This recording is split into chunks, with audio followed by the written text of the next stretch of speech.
in my opinion, is something I was very hesitant to do. I talked to the crew before they came on because I wanted to let them know I had something to say about something that I noticed in the game with one of our television and movie heroes. And I can't hold back no. It sounded like he had the conversation Doughboy had with Trey in the back of the 6'4" when they was about to go put in some work in Boys in the Hood. Let me out. Not this Monday. Last Monday, I was at the Improv. And at the Improv in Hollywood, sometimes big name acts pop through. Man. Last week, my brother, Dave Chappelle, popped through. And he went on stage. And, yo, I have done my best to try and keep my opinion to myself, but there's a reason I'm bringing out my opinion right now, because Mr. Cat Williams has ignited energy into the comedy community that I feel is absolutely necessary. And those who think differently, you entitled to your opinion. But Cat Williams, whether it be all true or not and have some false or whatever, he shook this game up. And I feel like it needed to be shook up because if you remember, Cat Williams didn't have much to say about Dave Chappelle. That was somebody he kind of gave deference to. we some scary motherfuckers, man. But my nut's too big to just be quiet forever about shit that I see in this comedy game that must be spoken on. God! I can't be quiet no more. My nigga Dave Chappelle be bombing like a motherfucker. I'm just keeping it real. I have watched, whenever they say, hey, everybody, guess what? Special guest, Dave Chappelle. I'll be like, It's gonna be hot garbage for at least an hour. Hour, maybe two. I'm just keeping it real. I'm not trying to shit on the brother, but he needs to understand you throwing your weight around too much, man. Standing up there smoking with them irregular shirts on, bombing all the time. Dave Chappelle is absolutely great in movies. Great. I didn't say good. I said great. The motherfucking Nutty Professor. Comic. Them scenes Genius. where he was in them movies with Martin. When Dave Chappelle is in a movie, man, Dave Chappelle kill that shit. Yeah. We was talking about it before we came on.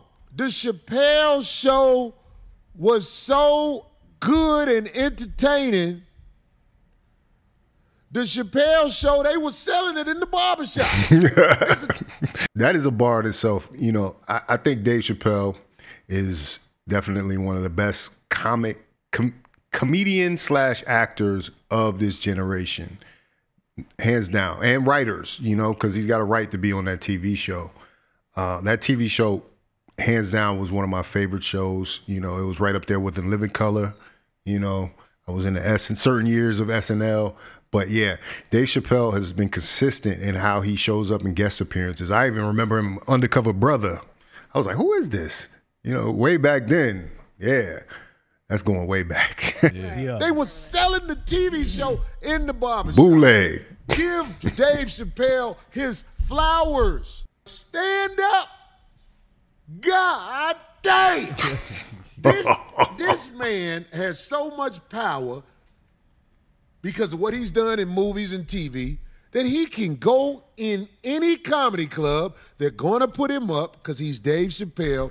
And I promise you, for sure, this man is about to do a say no to comedy speech for as long as he why? It's just nobody has the courage to say nothing because it's Dave Chappelle. But Dave Chappelle be bombing like a motherfucker. Now, I've watched Dave Chappelle specials. Out of every 5 specials, 2 of them are good. 2 of them are good. But go ahead, D. No, I'm sorry. I didn't want to. I don't want. I give him more than that. I give him a higher average, but there have been specials that I thought were better than others. Obviously, it seems like Dave Chappelle has messages that he wants to get across through his special, so he'll focus on one thing or one type of thing. Recently, he is really fixated on the trans community. I get it. It was funny the first 3 times, but like after a while, I'm just like, come on, Dave. We got more to talk about. And I get it, you know, he kind of pokes at them because they poke back at him and they're trying to cancel him every time. And he probably thinks it's hilarious, just the concept. You know, I think certain writers get in their mind when they have an idea that's hilarious. They're like, I can't avoid it. I can't avoid it. But there does become some fatigue of certain topics, you know what I mean? And so this last special, I would say, was one of those where I was kind of in and out. Like, I'm still kind of processing it. I probably need to watch it again. But, you know, I'm a huge Dave Chappelle fan. That's no secret, you know. But I think Corey's raising some valid criticism here. And we know he's a GOAT. We know he's a GOAT. I wouldn't go so as far as to say his stand-up is terrible all the time. Because it's like a work in progress. As an artist, you got to put pieces together before you can present them to the public, right? You can't. So every time you go up, you're not going to have a masterpiece, which I think Corey is expecting. Like, you come to this Hollywood room, most people are on their at least B game. You know what I mean? Dave Chappelle was like, I'm coming out here without a script, and I'm going to just see how things go because I'm a funny person. And, you know, some things work and some things don't, but he does do a lot of time. I swear I would see something online. It was recorded of him at like a comic strip somewhere, of Dave Chappelle at a comic strip somewhere. Thing was 4 or 5 hours, and I swear I might have seen a 9-hour one where he just stayed up there. Can you imagine Dave Chappelle just showing up for a guest slot and staying up there for 5 hours or 2 hours, as Corey's saying? It's either a treat or it's going to be torture. You're going to have to, you know, get up and go somewhere, you know. But, you know, it doesn't take away from his brilliance, the fact that he can even think to do that. Hog it all, but I'm just saying, nobody has the courage to say this. The only person who said something was Faison Love. That's right. About him being a little overrated. Now, like I said, in movies, television, Dave Chappelle is elite. Elite. But if you go watch Dave Chappelle do stand-up, it was an old man at the Improv just stood up while Dave Chappelle was on stage, and he said, Dave, are you going to crack some jokes? If I'm lying, I'm dying. Yeah. D-Ray that was down there. I know D-Ray, y'all don't want no parts. But, you know, it's funny, too, because Dave has become more political, and as he becomes more political, the jokes have less punchlines, so it's more of a speech. And he's turned into more of a satirist, you know, in some ways. So he's doing like commentary. He's almost doing what we do on YouTube on stage in some ways. That's not taken away from his brilliance as a comedian. But I think, you know, sometimes it goes into the realm of maybe a one-man performance, one-man show. You know what I mean? Where you can have dramatic moments, serious moments, you know, moments that make you think, and funny moments. You don't want to burn bridges with the mighty Dave Chappelle. I don't want to burn bridges with the mighty Dave Chappelle, but fuck that, my nuts too big. I watch Dave Chappelle finna go up. I'll be like, well, shit, let me get the fuck out of here. He is not about to deliver. He's about to talk to the crowd like the big homie. You know how the big homie be talking and don't nobody say nothing? Everybody just be like, yeah, right. Yup. Dead. Yeah. I mean, this nigga been bombing for about 2 hours up there. Man. Smoking a square with a leotard on. With a leotard on. Of course. I mean, go ahead. I don't want to. I'm just putting it out there. I disagree with you on him. I think he's one of the greatest comedians of all time. Shout out to Dave Chappelle. My only issue with Dave Chappelle is what happened to Mos Def when he started hanging out with the nigga. Hanging out with Dave Chappelle turned Mos Def into a bottom. When did Mos Def go from being a hip-hop lyricist to a power bottom? I'm watching the interview this nigga did last week when he was talking about Drake's lyrics. Have you seen this? Yeah. And you saw moistness, didn't you? Somebody sucked all the manhood through his ass. What happened to the old Mos Def? If Chappelle don't give me answers, then I gotta agree with Corey. Hey, let me tell you something. Most definitely, man. Umi said, shine a light on the world. We ain't had a Umi says in a while, man. I want my people to be free, to be free. Man, if you see a motherfucker with a movie campaign, they don't just give motherfuckers movie campaign. Right. Mos Def had a movie campaign. Right. He was in a lot of movies and he did good in the movie. But, swallowed. Swallowed. He looked like he act like a nigga that do the butterfly for a living. Like he get money.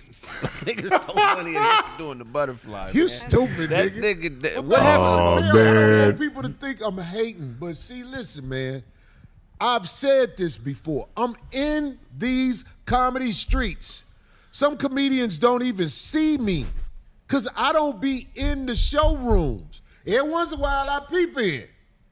But I'm in these comedy streets. I'm telling you, man, Dave, you throw your weight around too much, go on stage for that much time bombing, bro. That's what I feel. I don't know nobody else who could do it. I wish I would go on stage for an hour smoking a cigarette with a leotard on. Them niggas would be like, Corey, get your pussy ass off the stage. But he gets to do it because he's like, Chappelle. Can you imagine like somebody, you be like, oh shit, it's Dave. Then you just be like, So let me ask you a question. what the fuck is going on? Let me ask you a question though, because he done made $200 million off of stand up. Sheesh. Intellectually, it's only a couple niggas on Out there. So once you get to a level where you can get up there and do what the fuck you want to do, why not? If you Dave Chappelle, why not? I don't have to murder. I'm just up here because I love comedy so much. That's a good point. I'm just up here working out. How come he can't do that? I say what I want. Where do Dave Chappelle work out? I think he can do it, but prepare for the niggas who nut. That's like Dick Gregory. You know, Dick Gregory, sometimes I would listen to his old comedy, you know, the old black and white stuff, and I'd be rolling. But then at a certain point, Dick Gregory became much more political, much more sharp. He had a very, you know, pedantic and very sharp and educated point that he was trying to make. And if it came across and he was rude about it, he did not spare any feelings.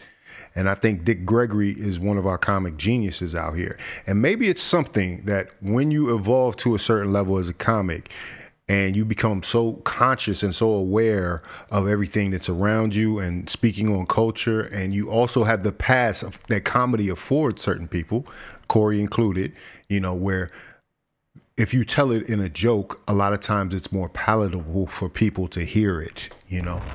And if you evolve and evolve and evolve in that place, and you realize that I could say just about anything up here, and people are going to have a comic, it's going to take the edge off a little bit because I am this comedian. I think you do get to a place where you're a philosopher without the title. You're making observations on the world that not many people can see, and there's familiarity there. But I think it also, you know, because I notice a lot of comedians are depressed. You know, my comedian friends that I know, I knew that they went through a lot of depressive issues, and, you know, it's the tears of a clown, you know, and as opposed to some of the actors that I knew who we could kind of get those emotions in film and TV. That life of a stand-up is lonely. It's you and a mic and the audience facing the world, you know? So I think there is something that changes in comedians as they evolve later into life. And I think it's happening right in front of our eyes with Dave Chappelle. He can do it, but prepare for the niggas who nuts hang to say something. Right. Because nobody says nothing. This has been going on for years. Nobody says nothing. But that's I'm like, man, this man get to bomb? Because he do good in movies and his So TV it's not show? fair. He get to bomb all around the country. He earned that, nigga. But that's what I was. That's what I You was, can earn bombing. I didn't know that. But that's what I was gonna say. I feel like this. I feel like Dave done gave us some good specials. He done gave us a good number of specials. At least Classics. 3. You got to give him 3 at least, Cole. I didn't say. I yeah. don't know how many specials Dave Chappelle has done. Yeah. I said on average 5. Yeah. 2 are good. So I feel like he's gotten to a point where Did you see this last one that's on? Yeah, I seen motherfucker? Now tell me that's a good special. I didn't like that. See, one. I didn't get to finish. I sat through it because it's Dave. I was like, Yeah. God Yeah. damn it. So where do you work when you on that level? Cause you on your.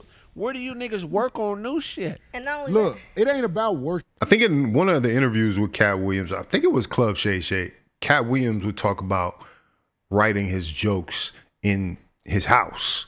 Like he almost didn't have a stage to go work out material on just because he knew if he put jokes out there that they would get out to the public and somebody would probably take them, or, like he talked about being traumatized about jokes being taken before.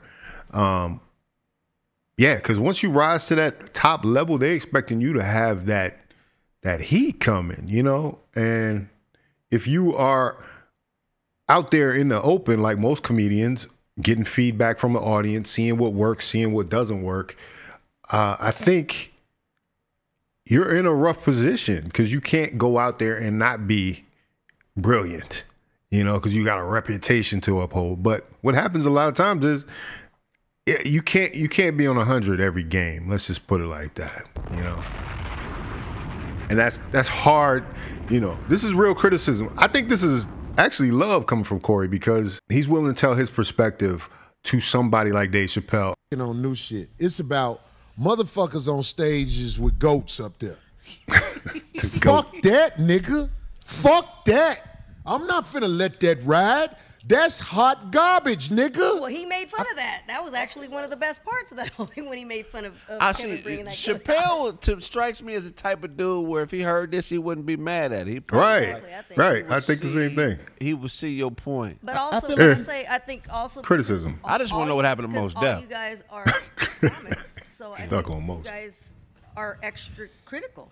I think Well- I feel Your like he's- average typical person that likes comedy would probably find that hard to listen to or believe. So What? did you see the last Dave Yeah, I Chappelle loved it. special? I You liked loved it. Mhm. White comics I get like the it. bomb Good, D. I'm glad all you the said that. time. White comics get the bomb all. White comics be having 90 city tours in 83 cities they bomb. I don't disagree, Wow. Craig. In fact, let's talk about what he said on stage and at that's the what he's Improv. surrounded around. He said something about Cat didn't talk about the white comics. Right. I agree with that. But, see, but When niggas talk about white boys, they thing- say the Illuminati. Stop being scared, nigga. Say a name. He did say Joe Rogan's name, and he said he has 6 unfunny comedians around him at all times. Like that. I want to shoot Cat some bail on that because he actually did address that, and I said that in my, Dave Chappelle Cat Williams video. Time niggas talk about white people, they disguise it with the Illuminati. They say a motherfucker's racist, but they never speak on specific motherfuckers. But when they got a problem with a nigga, they'll say Corey Holcomb. They'll say niggas never call out powerful white boys by name. They always make blanket ass statements. And I feel like I agree with Chappelle on that. If you're gonna be a G, like you being a G right now, if you're gonna be a G, and I believe Cat Williams is a G, nigga, say specific white people like you say specific niggas. What's your point, Marky? I feel like Dave feels like he's proven his point that he's funny. Like Well, that nigga- well, you finished. he feels he like so I think he on more so some activist type shit like some Dick Gregory. I think Dick Gregory was funny. Did Why I say you that? acted? you think so? Fire. Yeah, yeah. I done seen Dick Gregory a lot of times and I was like, But he was 80, nigga. that's what I'm saying though. But maybe Dave feel like he done reached that level early. Well, whatever niggas want to reach a level with, I grew up in the underground, Chicago, Illinois, and if you brought that shit to the Cotton Club, you getting booed, motherfucker. They didn't give a fuck who you were. If you wasn't funny, I done been to rooms in New York Yeah. where them motherfucking Jamaican motherfuckers, Oh, yeah. it's they room. And them motherfuckers, if they don't like you, what do they call you anyway? Yankee boy or something? Yankee Dog, boy. them motherfuckers will boo the fuck out of your garbage ass if you ain't funny. So if we didn't get to a world where motherfuckers could be like, I done put in work, so I ain't got to be funny, then motherfucker, I'm not trying to be part of that. But let's go back to this shit he said about the white comics. Yeah. Everybody try to hide who the fuck they really are when they talk. And if you catch me hiding who I am when I talk, put my ass on blast. But I'm going to tell you something. He brought up the white comics. Dave Chappelle, I would like to ask you, why are you always in business with drag queens and gay comics? Most of the men around you that you have on the road, opening up or whatever, some of them be, I know why Earthquake got a special. Oh. I know why Paul Mooney was on your show. Oh. Homie, I'm in these comedy streets. I know what's happening. Why you ain't talk about that? I like to have men on the backdooria side around me. Why y'all don't never talk about that? See, that's why Corey Holcomb ain't no Hollywood superstar, because y'all like to hide who you are. Yeah. So those are some serious allegations right there for sure. You know, I know Dave Chappelle's been going through his situations with the LGBT community. So I know he's done a lot of outreach to show that, hey, you know, these are people that I don't know. Corey knows more than we do in the comedy world. I will say that. I'm not trying to attack Dave's sexuality per se. I'm a huge fan of Chappelle. Corey is just positing his theory. It is what it is. There might be some validity to what he's saying, you know, based on what we're seeing here. Like 2024 has been an awakening where we've been seeing, you know, what people are willing to do to get ahead. And has Chappelle had some success in the Hollywood industry? Absolutely. There's no telling what Corey might know, what Corey might have seen. So I'll just leave that to the man himself. And I'm going to allow him the space to speak his mind as he wants to. And you all love Corey Holcomb's content, so here it is. So since we talk about white comics, let's talk about, why is it always drag queens and backdooria guys around you on the opening up side of the game? When I saw, what's the motherfucking name? I forgot. Pink Fox. Pink Fox. When I saw Pink Fox, I was like, there it is. This nigga out there with him now. All his fingernails are polished. Who? But he ain't got on the drag queen. I don't know the nigga. They showed me a picture of the nigga. I was laughing. I was like, there it is. There it is. But you know why he did? I'm not making no excuse. It's because that special. And you know, a lot of people were critical of Corey when he would make these accusations in the past, but Corey he's been vindicated in some ways in how, you know, we're seeing that certain systems operate in the entertainment business. You know, like in the past few weeks, we've heard of, you know, you even think of the, what's his name? Christian Keys, what he was saying was happening to him in his situation, dealing with people in the upper levels, people that were above him, people that could make differences in his career, even outside of the industry. And so, you know, what would have been thought of as Corey really reaching out there actually seemed a lot more realistic nowadays. When you look at kind of agendas that are being pushed even. He did where he went out the community. I believe his PR people were trying to have him show that, hey, I don't have a problem with everybody that is a dirt diggler. I just Throw that nigga a parachute, Craig. Damage control. Sort of like the same It's thing. like damage control. As black people, here's the thing: we don't give a fuck if you gay. We give a fuck if you lie about it. That's true. And who's to say somebody's lying? I put it like this. I agree to that to a certain extent, but it is my opinion. This is my opinion. If you are around men who sleep with men, it's not a coincidence. 100%. That's just my opinion. Craig, if you bring people up here sometime. If I saw you around somebody who was like, Craig, do good, I'd be like, who's that, Craig? No, that's my stylist. That's always the out. Well, publicist. It's her doing. You had here. Oh, man. They always call them they stylists, or they always say it's a professional relationship. But homie, I'm out here, man. I'm sitting here watching how it go. My homeboy, he dressed like that, and he backdooria. I know what it is. Your homeboy. I got a homeboy. We don't hang out. You used to hang out with him? I never hung out with him because I knew. You get what I'm saying? Yeah. There are people out here, we know how they move. So that don't mean I hate him. So he that can just claim means him as a friend. Y'all just but call he each can't other hang and out talk with each other every now and I then? might talk to him on the phone. I could talk, man. I talk to people of that. I talk to Flame on the phone. Me and Flame call each other, kick it. Y'all talk after Flame, Flame be is funny. Man, get that motherfucker Corey. Oh, let me put on my boy. I get that motherfucker Corey. Y'all talk after 12? Oh, that's a problem if you talk after 12. Flame say he want to take that coat off you, nigga. What do y'all think about that? When I saw that Dave Chappelle went off on the Cat Williams thing, I remember from the last show Corey Holcomb saying he was going to Deion Cole's birthday party, and I said, uh-oh. Uh-oh. I didn't think anything of it, but I was just like, Corey was in the room. I wonder what he got to say about this.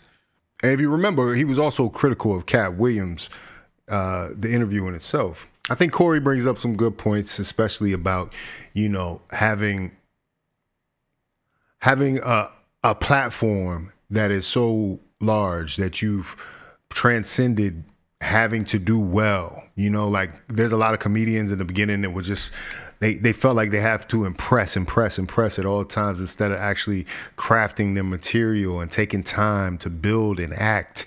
They wanted to get it right at the front. You know what I mean? They wanted to make sure they were on at all times until they learned that this is the process of the great comedians, But I think it's interesting because the room that Corey's talking about, is a room where most people are polished because they're in the front of a Hollywood audience, right?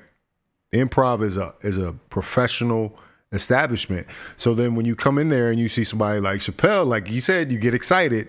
I heard some comedians explain it as, if you're a celebrity, you get 5 minutes of leeway.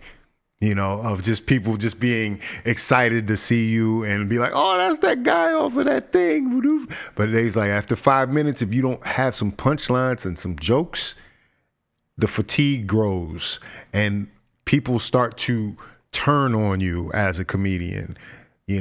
That's why a lot of the TV guys, they were talking about Steve Harvey hasn't done comedy in 15 years, right? Because he's a TV dude, and it's a skill that he probably doesn't need to upkeep or maintain, because he's got other stuff going on. But then you come back into that stand-up world, you're expected to have, like Corey's saying, expected to have some sense of decorum, some sense of, of polish. So, I don't know what that was. It was also Deion Cole's birthday, so it could have been just a time. But it seemed like Dave went up there to do some time, basically, and I guess him and Deion are cool. So basically, he wanted to honor him at the time and do some stand up. Then there was interesting things like D-Ray and Dave Chappelle on stage together. Like I never thought I'd see that. I love D-Ray as a comedian, man. Shout out to D-Ray Davis too, man. He's funny. Like I said, I don't know too much about Dave's, get down in that department, but stranger things have happened out here in this Hollywood game. Chappelle, I don't want to eat smoke. Chappelle's swole now, You might want to fade after one of these videos, but either me or Corey, which one, I don't want the smoke, but yeah. And let me start out by saying Dave Chappelle is one of my favorite comedians. He's given me laughs for the last 20-some years, and I respect him for it. He's from Maryland. I'm from Maryland. You know, I got a sense of pride when I hear Dave Chappelle doing well and Dave Chappelle overcoming. You like when he got the Netflix deals, you know. He's got a Netflix special coming out, you know, twice a year sometimes, you know. So he's I guess he's entitled to, you know, some hits and misses or whatever, you know, whether you like it or if you don't like it. On that other point, I am growing a little tired of the trans material. I know I know you might be like, yo, it's not that I'm tired of it. It's clever, it's cool, it's funny, but it's just like you've been there, you've done that. There's other things to talk about, obviously. Not because they're trans people, but because I just think, you know, there's funnier topics. You know what I mean? I don't know. I think, like I said, I think Dave Chappelle just knows he's hit a trigger point for a lot of people, and so he hits it over and over and over again because it probably giving him some type of enjoyment. You know what I mean? It's probably funny to him.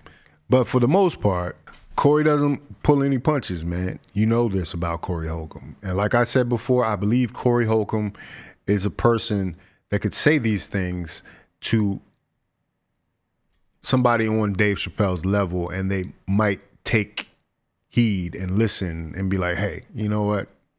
You're right. I was tripping. I was drunk. I was up there, you know. And this is even after Corey disagreeing with Kat actually, you know, on the interview. You know what I'm saying? Corey didn't agree entirely. He said it had to be done, but he didn't agree entirely with Kat's methods. You know, he was like, if you're going to talk about other people's stuff, why don't you talk about yours? You know, interesting. This is an interesting clip. It's going to be a long clip too. But anyway, if you like this video, like, comment, subscribe, hit the bell notification for all uploads. If you want to watch more, please watch one of these videos down below. Make sure you sign up for the Patreon. The link is in the description. This is Faucette Media.